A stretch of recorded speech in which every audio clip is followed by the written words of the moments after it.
Hi friends, இன்றைக்கான வீடியோவில் ஃபஜ்ஜியான crinkle top brownie எப்படி செய்கிறது அப்படின்னு சொல்லி பார்க்கலாம். இப்போ நான் செய்ய ப்ரௌனியை வந்து நீங்கள் சேல்ஸ் பர்பஸ் கூட யூஸ் பண்ணிக்கலாம் தாராளமாக. ஸோ ஃபஸ்ட்டு வந்து ப்ரௌனி செய்கிறதுக்கு முன்னாடி டின்னை வந்து க்ரீஸ் பண்ணி வச்சுக்கோங்க. அப்போது நம்ம பேக் பண்ணுறதுக்கு ஈஸியாக இருக்கும். எண்டிங்கில் நான் செய்கிற மாதிரியே டின்னை வந்து சைஸ் மெஷர் பண்ணி இந்த மாதிரி வந்துட்டு 4 சைட்லேயும் வந்து கட் பண்ணி எடுத்துக்கணும். அப்படி கட் பண்ணி எடுத்துட்டோம் அப்படின்னா டின்குள்ளே ஈஸியாக பட்டர் ஷீட் வந்து இன்சர்ட் ஆகிக்கும். இப்படி பண்ணுறதுனால நம்ம வந்துட்டு ப்ரௌனிக்குள்ளே பட்டர் ஷீட் வந்து இன்சர்ட் ஆச்சு அப்படின்னா ப்ரௌனி வந்து உடஞ்சிரும். ஸோ அந்த மாதிரி ஆகாமல் இருக்கிறதுக்கு பர்ஃபெக்டாக டின்னில் வந்து ஒட்டின மாதிரி இருந்துச்சு அப்படின்னா ப்ரௌனி இங்குள்ளே அங்கங்கே இன்சர்ட் ஆகியிருக்கும். சில இதில் பார்த்திங்கன்னா ஸ்டார்டிங்லலாம் நான் நிறையா ஃபேஸ் பண்ணியிருக்கேன். ஸோ அந்த மாதிரி ப்ராப்ளம்ஸை வந்து தவிர்க்கலாம். ஸோ இந்த மெத்தடில் வந்துட்டு எப்பயுமே வந்து டின்னை க்ரீஸ் பண்ணிக்கோங்க. ஸ்கொயர் டின்க்கு மட்டும் இந்த மெத்தடு. யூஸ்வலாக நம்ம வந்து ரவுண்ட் டின் அப்படின்னா வந்துட்டு அப்படியே ரவுண்டாக கட் பண்ணி எடுத்து வச்சுக்கலாம். பட் ஸ்கொயருக்கு வந்து கொஞ்சம் அந்த மாதிரி ஆகும். ஸோ இந்த மாதிரி பண்ணிக்கிட்டிங்க அப்படின்னா பர்ஃபெக்டாக இருக்கும். டின்னை க்ரீஸ் பண்ணிட்டு ஒரு சைடில் வச்சுட்டு நெக்ஸ்ட்டு வந்து ட்ரை இன்க்ரீடியன்ஸை மெஷர் பண்ணிக்கலாம். ட்ரை இன்க்ரீடியன்ட் மெஷர் பண்ணுறதுக்கு 90 கிராம் வந்து மைதா எடுத்திருக்கேன்.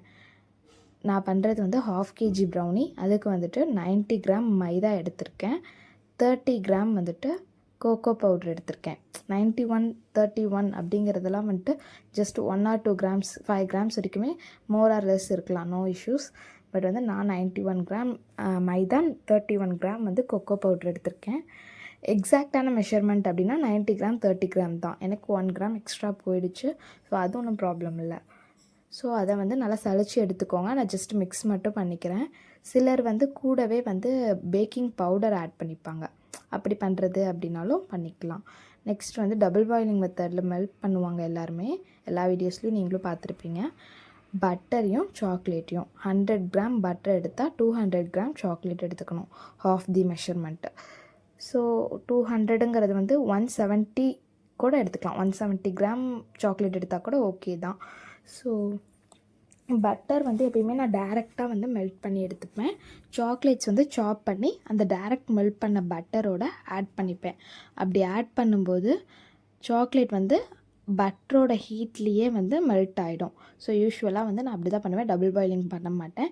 நீங்கள் வந்து நியூவாக பேக் பண்ணுறீங்க அப்படின்னா வந்துட்டு தாராளமாக டபுள் பாயிலிங் மெத்தடில் பட்டரை வந்து மெல்ட் பண்ணி எடுத்துகிட்டு அதுலேயே வந்து சாக்லேட்டையும் டபுள் பாயிலிங் மெத்தட்லேயே மெல்ட் பண்ணி எடுத்துக்கலாம். சாப் பண்ணி போடுங்க. இல்லைன்னா சாக்லேட் வந்து கட்டி கட்டியாக இருந்துச்சு அப்படின்னா இதாகிடும். அண்ட் சேம் டைம் தண்ணி வந்து டபுள் பாயிலிங்கில் பண்ணும்போது பட்டர்லேயோ இல்லை சாக்லேட்லேயோ வந்து பற்றக்கூடாது. அந்த மேலே வைக்கிற பாக்ஸில் வந்து பற்றக்கூடாது. அப்படி பற்றுச்சு அப்படின்னா திரியாகிடும். பால் திரிஞ்சால் எந்த மாதிரி இருக்குமோ, கெட்டு போனால் அந்த மாதிரி இருக்குமோ, அந்த மாதிரி ஒரு கன்சிஸ்டன்சி வந்துடும். நமக்கு வந்து இது மெல்ட் பண்ணும்போது லிக்விடான கன்சிஸ்டன்சியில் இருந்துச்சு அப்படின்னா மட்டும்தான் வந்துட்டு நமக்கு வந்து பர்ஃபெக்டான ப்ரௌனி கிடைக்கும். ஸோ வந்து இப்போ எனக்கு வந்து பாருங்கள் லிக்விட் கன்சிஸ்டன்சியில் இந்த பட்டரும் சாக்லேட்டும் மெல்ட் பண்ணது இருக்குது. ஸோ இதே மாதிரி மெல்ட் பண்ணி எடுத்ததுக்கப்புறமா 2 eggs ஆட் பண்ணிக்கோங்க. 1 by 1 ஆட் பண்ணி மிக்ஸ் பண்ணிக்கலாம். நான் வந்து ரெண்டையுமே வந்துட்டு ஒன்றா ஆட் பண்ணி மிக்ஸ் பண்ணிக்கிறேன். ஒரு மிக்ஸ் சும்மா லைட்டாக கொடுத்துட்டு தென் வந்து சுகர் 150 கிராம் எடுத்துக்கலாம்.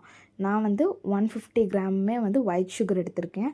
நீங்கள் வந்து 75 கிராம் ப்ரௌன் சுகரும் 75 கிராம் வந்து ஒயிட் சுகரும் எடுத்துக்கலாம்.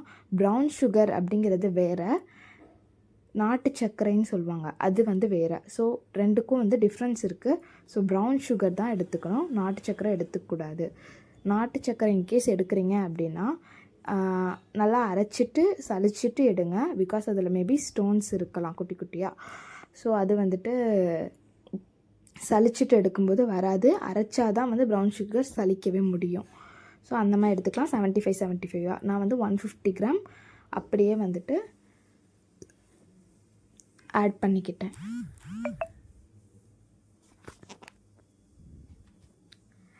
நெக்ஸ்ட் வந்து ட்ரை இன்க்ரீடியன்ஸை ஆட் பண்ண போகிறோம். ட்ரை இன்க்ரீடியன்ஸ் ஆல்ரெடி வந்து சளிச்சு வச்சது தான். அதை வந்து 2 பேட்சாக ஆட் பண்ணி மிக்ஸ் பண்ணிக்கிறேன். இப்படி மிக்ஸ் பண்ணும்போது ஒயிட் அதாவது வந்து ட்ரை இன்க்ரீடியன்ட் வந்து மிக்ஸ் ஆகாத மாதிரி இருக்கும் ஃபுல்லாக ஆட் பண்ணதுக்கப்புறமா. அப்படி இருக்கும்போது பயப்படாமல் வந்துட்டு எகெயின் இந்த மாதிரி மிக்ஸ் பண்ணிக்கிட்டே இருந்தோம் அப்படின்னா அதுவுமே வந்து கம்பைன் ஆகி ஒரு திக்கான பேஸ்ட் மாதிரி சம்திங் கிடைக்கும். அது வந்து லிக்விடாக இல்லையே அப்படின்னு ஃபீல் பண்ண வேணாம். எப்பயுமே வந்து ப்ரௌனிக்கு வந்து ஒரு திக்கான கன்சிஸ்டன்சியில் தான் இந்த மாதிரி தான் கிடைக்கும். வெனிலா எசன்ஸ் வந்து ஆட் பண்ணும்போது இன்னும் கொஞ்சம் லூசன் ஆகும். ஸோ வெனிலா எசன்ஸ் வந்து ½ டீஸ்பூன் டேபிள் ஸ்பூன் இல்லை டீஸ்பூன் ½ டீஸ்பூன் ஆட் பண்ணிக்கலாம். பட்டர் ஆட் பண்ணதுனால எக் ஸ்மெல் வராது. ஸ்டில் வந்து ½ டீஸ்பூன் இருந்தால் வந்து ஆப்ஷனல் தான். வெனிலா எசன்ஸ் இருந்துச்சு அப்படின்னா வந்து நீங்கள் ½ டீஸ்பூன் ஆட் பண்ணிக்கோங்க. ஆட் பண்ணி மிக்ஸ் பண்ணும்போது பர்ஃபெக்டான பேட்ரு கிடச்சிருச்சு. இந்த மாதிரி தான் பேட்ரு இருக்கும். ஸோ திக்காக இருக்கே அப்படின்னு சொல்லி பயப்பட தேவையில்லை.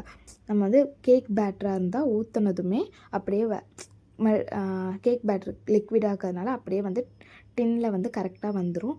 பட் வந்து இது திக்காக இருக்கிறதுனால நம்ம தான் எடுத்து போடுற மாதிரி தான் இருக்கும். அந்த மாதிரி தான் அந்த பேட்டரோட கன்சிஸ்டன்சியே இருக்கும்.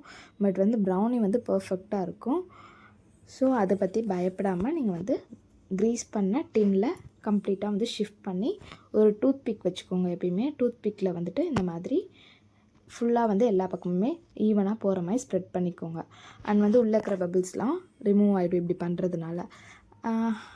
டேப் கூட பண்ணலாம். இன்கேஸ் டூத் பிக் இல்லை அப்படின்னா சில இடத்துல காட்டியிருப்பாங்க டேப் பண்ணுற மாதிரி பண்ணலாம். கேக் பண்ணுறீங்க அப்படின்னா டேப் பண்ணக்கூடாது, டூத் பிக் தான் யூஸ் பண்ணோம். பட் ப்ரௌனிக்கு வந்து டேப் பண்ணுறதுனால ஒரு ப்ராப்ளமும் இல்லை.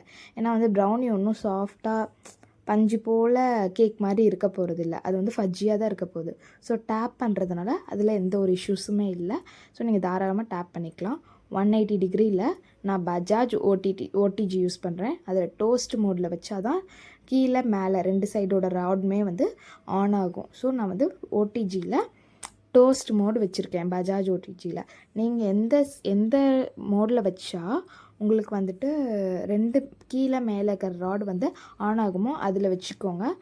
10 மினிட்ஸ் ப்ரீ ஹீட் பண்ணியிருக்கேன். ப்ரீ ஹீட் பண்ணதில் 45 மினிட்ஸ் பேக் பண்ணி எடுத்திருக்கேன். ஃபஸ்ட்டு வந்து 30 மினிட்ஸ் வச்சுருக்கேன். நெக்ஸ்ட் வந்து 10 மினிட்ஸ் வச்சு எடுத்துக்கிட்டேன். 15 மினிட்ஸ் வச்சு எடுத்துக்கிட்டேன்.